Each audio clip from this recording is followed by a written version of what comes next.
ചില ദൈവവചനങ്ങൾ ഒറ്റയ്ക്ക് പഠിച്ചാൽ മനസ്സിലാക്കാൻ പറ്റില്ല. അതിൻ്റെ അർത്ഥം ശരിക്കും മനസ്സിലാക്കാൻ പറ്റണമെങ്കിൽ 2 3 ഒക്കെ ഒന്നിച്ചു വേണം മനസ്സിലാക്കാനും പഠിക്കാൻ. അങ്ങനെയുള്ള ഒരു ദൈവവചനമാണ് യെശയ്യാ പ്രവാചകൻ്റെ പുസ്തകം 59-ാം അധ്യായം 1 2 വാക്യങ്ങൾ. ഇതിൽ 1-ാമത്തെ വാക്യം പറയാണ്, രക്ഷിക്കാൻ പറ്റുന്ന സർവ്വശക്തന ദൈവമാണ് നമ്മുടെ ദൈവം. നമ്മൾ പ്രാർത്ഥിച്ച് നമ്മുടെ നിലവിളി കേൾക്കുന്നവനും നമ്മുടെ ജീവിതത്തിൽ ഇടപെടുന്നവനാണ് അവിടുന്ന്. അതിനോട് ചേർത്ത് വെച്ച വചനം പറയാണ്, എന്നാൽ നമ്മുടെ ജീവിതത്തിൽ പാപമാകുന്ന തടസ്സമുണ്ടെങ്കിൽ നമ്മൾ എത്ര പ്രാർത്ഥിച്ചാലും ദൈവം ഇടപെടില്ല, ദൈവത്തിന് ഇടപെടാൻ പറ്റില്ല. അതുകൊണ്ട് നമ്മുടെ ജീവിതത്തിൽ നിന്ന് പാപത്തെ എടുത്തു മാറ്റി നമ്മൾ പ്രാർത്ഥിച്ചാൽ കർത്താവ് നമ്മൾ രക്ഷിക്കും, നമ്മുടെ ജീവിതത്തിൽ ഇടപെടും. ഈ ദൈവത്തിൻ്റെ വചനം നമുക്ക് പഠിക്കാം. അത് അനുസരിച്ച് നമ്മുടെ ജീവിതത്തെ വിശുദ്ധീകരിച്ചുകൊണ്ട് ദൈവിക രക്ഷ നമ്മുടെ ജീവിതത്തിലേക്ക് സ്വീകരിക്കുകയും ചെയ്യാം.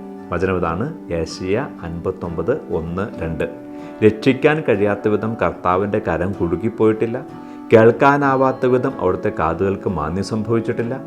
നിന്റെ അകൃത്യങ്ങൾ നിന്നെയും ദൈവത്തിൽ നമ്മൾ അകറ്റിയിരിക്കുന്നു, നിന്റെ പാപങ്ങൾ അവിടുത്തെ മുഖം നിന്ന് മറച്ചിരിക്കുന്നു, അതിനാൽ അവിടുന്ന് നിന്റെ പ്രാർത്ഥന കേൾക്കുന്നില്ല.